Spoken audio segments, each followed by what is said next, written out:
ba, ang pangako naman ni Pangulong PBBM, gusto niya unity. Unity among them, di ba? Unity among people, siguro hindi lang yung kanilang partido. Kahit kung ikaw ay sabi nga nila dating ayoko kasi sabing dilawan partner kung ikaw yung ibang makapartido na hindi kakampi ng partido nila, sama-sama tayo para sa bansa. Unity, di ba? Unity sila. So, pero yung unity mismo, para sila yung nagkakagulo na. Partner. Nagkaroon to, kasi siyempre, saan ba ito pinagsimulan? Unang-una pa, pero sabi naman nila na ayos. Yung may paringganan about sa Tambaloslos. Ang dami nagsabi, sino yung Tambaloslos na yun, di ba? So, may mga ganung eksena, partner. So, okay na, naayos na, di ba? Wala mang aminan kung sino si Tambaloslos, di ba? Pero because of the removal, partner, ng confidential funds ng OVP saka ng DepEd, syempre, medyo sumilagbo ang damdamin ni tatay, ni Pangulong Duterte. Nagalit. Yes, oo. Partner, kasi hindi ito makakaila. Kasi na-televise ito sa SMNI. Okay. Di ba? Putang ina. Kayo ang maraming alam mo, pag mag-liquidate ka, ano yung masking? Mag-liquidation tayo and you will find out what is the most rotten institution dito. You will find out it's Congress. Walang limit ang nila dyan. Yung pork barrel, pati yan si Romualdez. He's wallowing alam mo kasi, ayaw ko kung bakit, niya si Inday. Si Inday naman is perceived to be a good candidate. But I'm saying now that Inday, as far as I'm concerned, should not run for president. Tama na yung vice president. Maganda na yan. Ibigay na niya sa iba. This Romualdez, speaker, yan ang sige bigay ng mga congressman, pinabusog nila lahat. Okay. Di ba? It's interview ng kanyang dating advisor? Oo. Parang ganon? Sino ba to? Pastor si Kibuloy. Kibuloy. Si Pastor Kibuloy. So, nandun kasi na para bang, medyo siyempre, anak to, napikon, alam naman niya, so anong trabaho talaga ng anak niya, si Inday Sara. So, siyempre, yung tatay siguro yung medyo flare up. Hindi, tatay talaga yun, partner. Of course. Kahit sabihin mo, dati na hindi siya pabor, di ba, na maging katandem ni PBBM. Kasi gusto niya maging presidente na sana si Sara. Pero still, partner, wala siyang nagawa bilang ama, sinuportahan na lang niya yung kanyang anak. I think it was some time ago, linapitan niya ako sa Davao and he volunteered the information. Spoke sa kailangan mong malaman to. No? Gusto talaga natin patakbuhin si Inday Sara, pero talagang ayaw. So in which case, we have to choose kung sino minumero. Senator Pacquiao, Mayor Isko Moreno, former Senator Bongbong, in that order. And of course, nandun din yung si Senator Bongo who said na he will only run for the presidency if the president will run as his vice president. So which came first? Yung statement po na yan o nung sinabi niya na ayaw niya tumakbo si Mayor Sara? This came first. Okay. So nagbago rin po yung isip niya tungkol doon sa pagtakbo ni Mayor Sara as president? Well, consistent naman siya. Sinabi niya talaga na ang gusto talaga nating tumakbo si Mayor Sara pero ayaw ni Mayor Sara. Kung ano yung naging desisyon nito. Mas lalo na ngayon, partner, nakikita niya na may sariling paninindigan kasi si Inday Sara, di ba? Si VP. Oo. So, because of that, partner, di nagsalita. Alam mo naman pag nagsalita si dating Pangulong Duterte. Kapag nagsalita yan, minsan di mo mapigil. Ay nako, kung anong lalabas sa bibig niya, yun na yun. Kung ano ang gusto niyang sabihin, partner. Lalo tigit pag, alam mo yon partner, yung issue na direktamente na involve yung kanilang pamilya.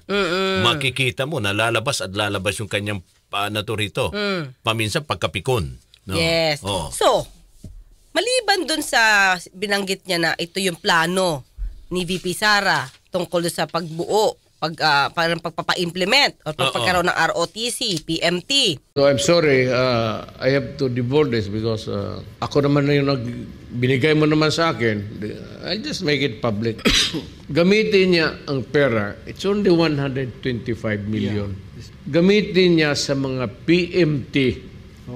Palakasin niya sa high school. Pati ibalik talaga niya yung ROTC, ipilit niya. So make it compulsory. But that would be a long process kasi matagal na kasing nawala yung compulsory ROTC. Diba? Ang daming nag-question dun, partner.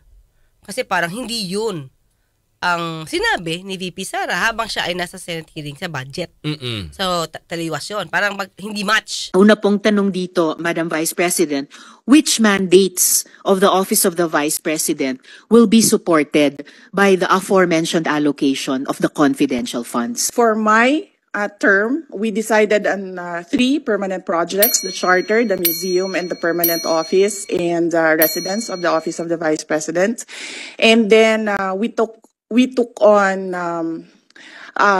the projects that made the most impact when I was mayor of Davao City. These are the entrepreneurship program, the peace building in communities, the Pagbabago advocacy campaign. We added the Pagbabago A Million Trees for in support of the mandate of the DNR. And then we have the Pansarap program. Bawat isa sa mga ito, gagastusan ng confidential funds ng opisina nyo? All of these activities use confidential funds. Well, anyway, ang issue kasi dito, partner, hindi na si VP Sara. Okay. Ang issue natin ngayon, kung ba't nag-iinit sila, is Dahil yung sinabi ni Tatay Tatay Diggs tungkol dun sa paggamit niya dati ng confidential funds. Sa Davao. Noong panahon niya. Mayor pa siya. Yes. Ayan na naman. Di nabuhay ang mga dugo ng mga dating kumakalaban sa EJK. Ito nga, sabi nga mas okay sana na siguro dapat i-control ni dating Pangulong Duterte kasi siya yung nagbubulid sa sarili niya sa mga pagsasalita niya. Kahit sabihin natin na hindi yung pag-amin. Okay. Sinabi niya kasi ginamit niya ito para sa mga execution. Okay. Sa Davao. Ang intelligence fund, binili ko, pinapatay ko lahat. Kaya ganun ang Davao. Yung mga kasama ninyo, pinatigok ko talaga. Yun ang totoo. Parang ganun yung dating, partner. So, ginamit niya sa pagpatay. Parang ganun. Sa mga, terorista doon. Ano yung grupo di umano na mayroon dati? DDS. Siyempre, dinidinaman yun. So, my intelligence funds, I use it to buy. I had all of them killed. That's why Davao is like that. Ang words niya to, partner. Your companions, I really had them killed. Your companions, I really had them killed. So, at the time, parang isa to sa mga pinag-usapan dito nung nagalit siya, doon sa mga komunista. Isa yun. Diba? Kaya nga sabi niya, kayo mga komunista, ang gusto kong patayin. Pero ang una mong target sa intelligence fund mo, kayo, ikaw, France. Kayong mga komunista ang gusto kong patayin. Sabihin mo na sa kanya. Those are the words, partner. Okay. So, syempre, partner, sino ba ang mas may kilala sa kanya? Si Senator Bato. Diba? So, syempre, pinagtanggol si dating Pangulong Duterte. Hindi naman, doesn't mean, it does kasi not mean nung mayor, murder. Parang dati, nung naging mayor. Chief siya. Yeah, parang naging city police director ata siya doon. Tama ba? Sa chief siya Davao. ng PNP doon sa Davao. Tapos, so syempre, may nakadinig dito, partner. May mga naalarma. Diba? May mga naalarma Tapos, ang gusto mangyari, sabi naman niya, doon sa kanyang salita, open naman siya. Sa mga, kasi ginamit yung mga perang to, during this time, para syempre malinis yung Davao. Diba? Open naman siya. Siguro sa pag-investigate. Ngayon, mukha nagpasa na resolution. Okay. Na, imbestigahan. Yung pera na gamit sa confidential funds. Sa Davao. O, partner. So, ano mangyayari dyan? Halos lahat, kaya sabi ko nagkakagulo sila, halos lahat ng mga lawmakers sa mababang kapulungan, hindi nagustuhan yung sinabi ni Pangulong Duterte, dating Pangulong Duterte. Kasi, una, tinulugsa niya yung House of Representatives na, tawag dito, parang pinakakurap. Ng statement kasi doon sa video na yon may threat talaga na patay. I think if I'm not mistaken, patayin si Congresswoman Castro, no? So, yun parang ano na yun, nakakasakit na yun, sa ng loob na isang active member of the House of Representatives tinetreten na gano'n, no? Pwedeng nagbibiro lang or iba ibig niya sabihin. Pero ang interpretation ni Congresswoman Castro is a serious death threat. Death threat. So, nag-issue siya ng statement. Nandun ngayon sa social media ngayon na kinokondemn niya yung sinabi ni former President Duterte. So ano po ang status ng relationship ng House kay former President Duterte? Well, wala pa naman personal na problema dyan, kasi sinabi nga ng mga party leaders tsaka ibang congressman, nag-issue na rin ng kanya-kanya yung statement. Nung siya ay presidente, supportive naman yung House of Representatives, no? Alam niya naman, during the time of COVID, lahat ng pinipresentang legislation ng presidente, ina-approve ng House of Representatives, including mga COVID measures, di ba? Mga emergency procurement, mga ganyan. Ina-approve lahat yan ng House of Representatives. So, wala namang problema yung relationship ng institution with the former president. So, even nung wala na si former president, wala naman naging problema Ngayon lang, kasi nga, because of that interview na sinabi niya, the most corrupt agency, institution is the House of Representatives, parang nilalahat niya. And then, nilink up niya yung extraordinary and miscellaneous expenses ng House of Representatives, which I have clarified, no? Ano yan, lahat ng expenses ng congressman, tapos divided equally yun. Kunya 1.6 billion, tigpa 5 million yung mga congressman. Yan, pinapasok lahat yan, yung pangtulong nila sa constituents, hospitalization, mga victims of calamities, no? Pati yung operation ng opisina kasama ron. So, tapos ino-audit yan monthly ng COA. Tapos pinakita ko nga sa inyo na yung COA, pasado, walang notice of disallowance whatsoever. In other words, na-audit na yan, nakapasa na sa audit. So, yung pananawagan ni former President na i-audit ang lahat ng expenses, lahat ng budget, no, ng House of Representatives, ginagawa na yan, nagawa na. In fact, yung... kung ikaw member, di ba, masasaktan ka. Tama. Saka, sabi naman ng ibang mga netizens, alam mo pala yan before, nung Pangulo ka. Ba't hindi mo nakat? Talagang, ko sila. Kung ayaw na maniwala ng tao na ginawa namin, bahala kayo. Basta kami, hindi man kami kailangan magyabang sa trabaho namin. Basta ako, sa corruption, talagang yayariin kita. Di mo inayos. Correct. Akala ba nila? Akala ba namin? Para sabi ng netizens, against ka sa corruption. Alam mo pala ba't hinayaan mo? Correct. At hindi mo napigilan yan. Hindi mo na-stop. O hindi Yes. hindi man na totally napigilan, pero sana man lang may mga nakitang pangaparaan, partner, na kanyang ginawa. Saka hindi niya binulgar yun, partner, at the time. Kung may alam siya. Correct.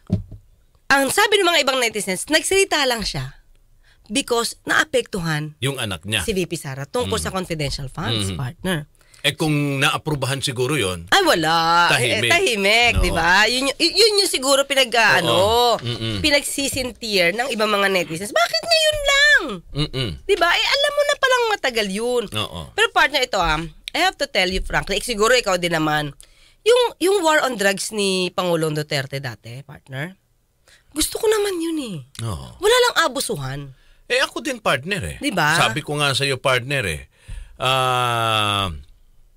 nung ipinatigil ng ICC, okay, yung war on drugs, kasi marami na namamatay. Oo, kasi may gagawin nga silang investigasyon, di ba? Ang daming mga nalungkot, natakot, ng hinayang, kasi ang kanilang feeling, partner, parang bumabalik na naman uli yung mga adik-adik, yung mga gumagamit ng droga at nagsisimula uling gumawa ng mga krimen. Happy hours again. Happy hours again. Kaya natakot din ang sambayanan nung pinatigil yung war on drugs. Ibig sabihin, partner, kahit papano, yun ay nakatulong. Yes! Pero partner baka tayo, sambayanan. Baka misinterpret tayo. Okay tayo sa war on drugs, pero wala yung abuso. Di ba? Kasi ayaw din naman natin na may killings, partner. Yung mga may namamatay. Lalo tigit yung iba yung mga inosente. Yes. Yun yung naging issue lang, partner. Siguro kung totoong lumaban, partner, kung totoo di ba, nahuli mo. Tapos ikaw, yung pulis ang nasa bingit ng alanganin kapag hindi lumaban, justified yun, partner. So, kung walang itong issue ng abuso, partner, I really love yung war on drugs ni dating Pangulong Duterte. Kasi may ngipin may tapang. Diba? May tapang yun. At talagang natakot yung mga user at pusher. Oo naman, partner. Yun nga, ang problema, partner, di natin alam. Dahil medyo pampered ang pulis sa panahon ni Pangulong Duterte. Kaya sinasabi mo mukhang umabuso. At saka, di umano noong mga panahon na yon dahil sa parang may binabanggit nga sila, partner, may kota-kota. Yun, issue yun, totoo yan, partner. May kota-kota. Kaya yung mga di umano, yung ibang, hindi naman natin nilalahad, pero yung ilan, abay mukhang inabuso to. Kaya ganun ang nangyari. May mga ganong klaseng mga usapin, partner. Okay. Now, going back, partner. So, since binanggit niya to, partner, na kumbaga itong Kongreso yung House of Representatives kumbaga maraming anomalya. Kaya di ba sabi niya, ito dapat ipa-audit to. Pa-audit kayo. Tinawagan niya yung COA, di ba? Kapag daw yung hindi ang COA kumilos, parang tinatawagan niya yung mga sambayanan. Di ba? Mga tao, soldiers and everybody. Pero sabi ko, mag-audit tayo. Because the speaker is poised to be or to run for president. Well and good. Gusto ko ikaw ang mapresidente. Kasi noon kaibigan kita, wala pa yan si Marcos, nakakampanya pa. May parang sinasabi ka na gusto mo. Sabi ko, okay. I was not thinking of my daughter. Perceive lang yan siya to be a good candidate. Pero tuluyan ko na, ikaw na, Romualdez. Pero maghingi ako ng audit.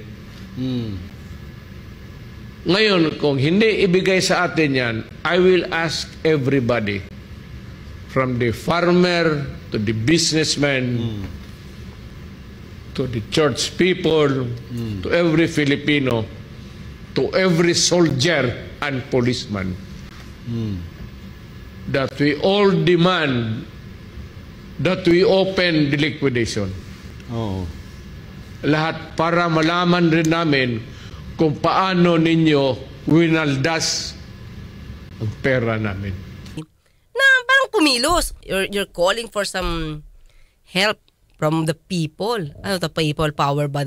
Ang sinabi niya, pag hindi pina-audit, no, lahat na agencies, including Office of the President, he will call on businessmen, military. So parang people power to di ba? The party leaders felt that it was a serious attack on the House. Oh yes. Yes, kasi bakit ka magsasalita ng ganun? Ino-audit na naman yung mga agencies na yan, no? Senate, House of Representatives, Office of the President. Wala namang exempted din no? Judiciary. So, bakit kailangan mong i-threaten na tatawagan mo yung mga tao na parang mag-people power, no? Pagka hindi daw pina-audit. So, parang doon sinabi ng mga party leaders, parang mali yata yung call for action, no? Samantalang ino-audit. Ako nga, first time ko na-discover na every month, ino-audit yung expenses ng House of Representatives. So, biro mo, monthly. Yung ibang agencies, di ba, yearly. So, nagulat ako in the case of House of Representatives, monthly. Parang bilang dating Pangulo, siguro off yon. Especially, parang hindi naman tayo nagkakagulo. Di ba? Nagkaroon lang naman ng issue doon sa confidential funds ng OVP. No. Di ba? So, ito pa, partner, kahit yung lawmaker, yung representative ng Davao de Oro, imagine mo, partner, si Davao de Oro representative Maricar Zamora, partner, ito yung nagtatanggol sa budget ng OVP at DepEd. Yung parang pinaka-head doon, si Maricar Zamora. In line with the long-standing tradition of giving the Office of the Vice President parliamentary courtesy, I move to terminate the budget of the Office of the Vice President. I object, We have Madam a motion, Chair. duly seconded. We have a motion, duly seconded, for the termination of the budget of the presentation of the We Office of the Vice object, President. Madam Chair. We have we a object. motion for the objection. The chair now calls for the division of the House. Those who are in favor for the motion to terminate the discussion for the Office of the Vice President, please raise your hands. Secretariat is requested to please count the votes.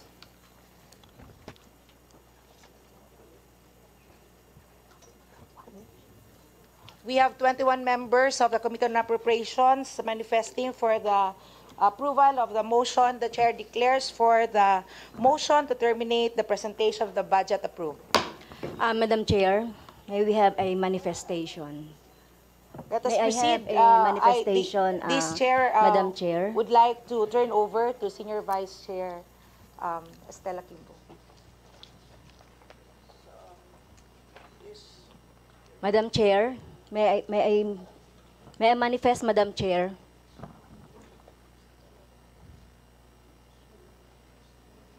Madam Chair, we have already suspended, terminated the presentation and the Point of order, Madam Chair. May I explain my vote? Why I do not like that the budget hearing of the Office of the Vice President be terminated. I know we have the rights as a minority bloc, Madam Chair. So may we explain why we vote no? With all due respect, this representation would like to request Honorable Castro to just please submit the manifestation to the Committee on object, Madam Appropriations. Chair. So, And the can I budget have the floor, presentation Madam has already Chair? been terminated. So we would like to So, Madam request Chair, hindi Her natin Honor ito to submit the inaasahan. presentation. Madam Chair, yung ganitong And once again, proceedings. this budget briefing is At meron suspended. po tayong meron po tayong issue na dapat na pakinggan ng ating taong bayan at masagot ng Office of the Vice President. So, Madam Chair, kaya talagang kailangan maipaliwanag itong 125 million.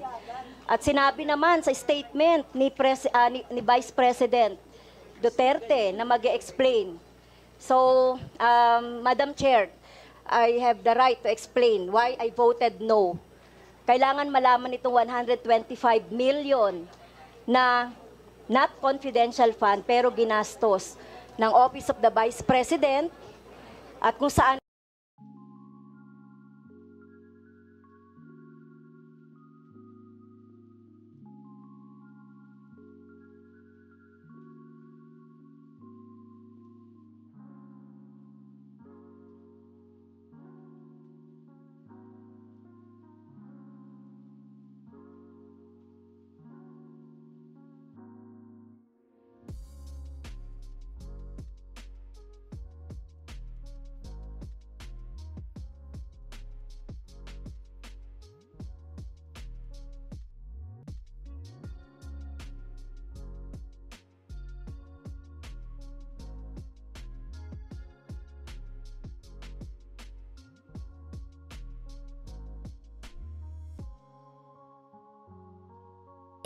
si Maricar Zamora, partner, hindi rin nagustuhan yung sinabi ni ni dating Pangulo. Oo, sabi niya, lahat daw sila, pero syempre kailangan pa rin kayo ma-audit, no? Parang lahat naman daw sila dedicated na para gumawa ng bagay at trabaho para sa welfare ng mga constituents nila. So, sabi niya, I stand with the House of Representatives. So, medyo nasaktan din siya, partner. And at the same time, iko-continue niya yung trust niya kay Speaker Martin Romualdez. So, nakita mo, kung dating malapit si Representative Maricar Zamora, isa to sa nagtatanggol sa budget. Diba? Ng OVP. Depensahan ni Davao de Oro 1st District Representative Maria Carmen Zamora na nagsilbing principal sponsor ng OVP ang mga katanungan ukol sa confidential fund ng ahensya. Ipinaliwanag niya na kabilang sa mga programa na paggagamitan ng 500 million pesos confidential funds ay Medical and Burial Assistance Program, Food Assistance, Magnegosyo Kadaya, Pagbabago Campaign, Libreng Sakay at iba pang programa ng OVP na masisigurong na ipatutupad ng maayos ang layuning mabawasan ang mahihirap sa bansa at makamtan ang kapayapaan sa Pilipinas. The proposal for confidential fund is not for the implementation of Libreng Sakay, but for its monitoring and surveillance, because the OVP aims to bring its programs to other areas with a vision to target poverty reduction, threats to peace and order, and therefore, again, it's not directly used for the implementation of Libreng Sakay, but it is used for assessment, surveillance of the implementation of the program. Hindi rin nakaligtas ang DepEd sa usapin ng confidential funds. Sa education community, nandyan ang SUCs, nandyan din ang CHED. Mr. Speaker, sila nga hindi nagre-request ng confidential fund. What makes DepEd special para bigyan siya ng confidential fund? Depensa ng DepEd, ginagamit ito para maipatupad ang kanilang programa sa ligtas na kapaligiran. Education and national security are inevitably intertwined. Today, our schools are confronted by several threats on recruitment to terrorist and violent extremist groups, drug trade, sexual abuse, child pornography, as well as organized criminal activities and scams against our learners, teachers, and non-teaching personnel. Confidential funds are necessary in gathering intelligence for the formulation and implementation. Pero dahil nasaktan to, di ba parang nagkaroon ng rift? Yun. Siguro kung... Mukhang parang na partner nawala na siya ng, masasabi natin, ng gana tuloy. Oo, doon sa mga binitawang salita ni dating Pangulo sa lower house, sa mababang kapulungan. Kasi... Miyembro siya, partner. Oo, nilahat niya Nilahat. That's true. That's the word. Generalize niya. Kumbaga, itong mga taong to, syempre, siniraan mo yung kanilang, kumbaga, yung kanilang parang yung house mismo, siniraan. Syempre, alam mo naman si Pangulong Duterte, pagsalita, partner. May influence pa rin to. Diba? Meron tong, kumbaga, pinakikinggan to ng tao. Para sirain mo ang isang house partner, syempre yung membro nun, masasaktan. Exactly. Kasi ano ba kami dito, lahat ba kami corrupt? Tapos hindi namin parang hindi namin pinapa-audit yung lahat ng ginagastos dito. Even Congresswoman Maricar Zamora, no? From Davao Oro, meron din siya inisyong statement about this issue. Tapos si Kong Almario, I think, Congressman Almario from taga saan ba si Almario? Davao din, di ba? Davao Oriental, di ba? Yun, nag-issue rin siya. And then si Congressman Franz Pumaren also issued a statement. Of course, yung kay Congresswoman Franz Castro, no? Yun yung pinaka what you may call it desperate plea, no? Na hindi sana totoo yung sinabi ni former president. Sir, pero so yun. So isa yun, syempre kawalan yun, partner, di ba? So isa pa, partner. Maliban dyan, nagsalita na rin to si Secretary General, si Reginald Velasco. Na talagang they will defend, no, yung institution sa mga atake ni dating Pangulong Duterte. At kaya lang daw nila nire-realign yung mga confidential funds para sa benefit naman daw ng bansa. Kasi nga parang ilalagay ito para sa diba yung West Philippine Sea issue. Diba? Ang legislation ng presidente ina-approve ng House of Representatives, including mga COVID measures, diba? Mga emergency procurement, mga ganyan. Ina-approve lahat yan ng House of Representatives. So, wala namang problema yung relationship ng institution with the former president. So, even nung wala na si former president, wala naman naging problema Ngayon lang, kasi nga, because of that interview na sinabi niya, the most corrupt agency, institution is the House of Representatives, parang nilalahat niya. And then nilink up niya yung extraordinary and miscellaneous expenses ng House of Representatives, which I have clarified, no? Yan, lahat ng expenses ng congressman, tapos divided equally yun. Kunya 1.6 billion, tigpa 5 million yung mga congressman. Yan, pinapasok lahat yan, yung pangtulong nila sa constituents, hospitalization, mga victims of calamities, no? Pati yung operation ng opisina kasama ron. So, tapos ino-audit yan monthly ng COA. Tapos pinakita ko nga sa inyo na yung COA, pasado, walang notice of disallowance whatsoever. In other words, na-audit na yan, nakapasa na sa audit. So, yung pananawagan ni former president na i-audit ang lahat ng expenses, lahat ng budget, no, ng House of Representatives, ginagawa na yan, nagawa na. In fact, yung last audit ng COA, as of September, end of September. So, walang katotohanan na hindi ino-audit ng COA itong expenses ng House of Representatives. Ganon din ang Senado. Ganon din. Kino-audit lahat yung... sabi nga natin, nag-aaway-aaway kayo dyan. Ang tao sa paligid nyo, hirap na hirap na. Okay. Tama. Diba? Diba dapat unahin nyo muna ang kumakalam na sikmura kaysa sa pagtugis-tugis agad ng terorista, samantalang ibigay nyo na yan doon sa nakakaalam. So ngayon, siguro kayo, mga mambabatas, mga leaders, tingnan nyo muna, ang dami ng kumakalam na sikmura. Yung jeepney, partner, nag-strike.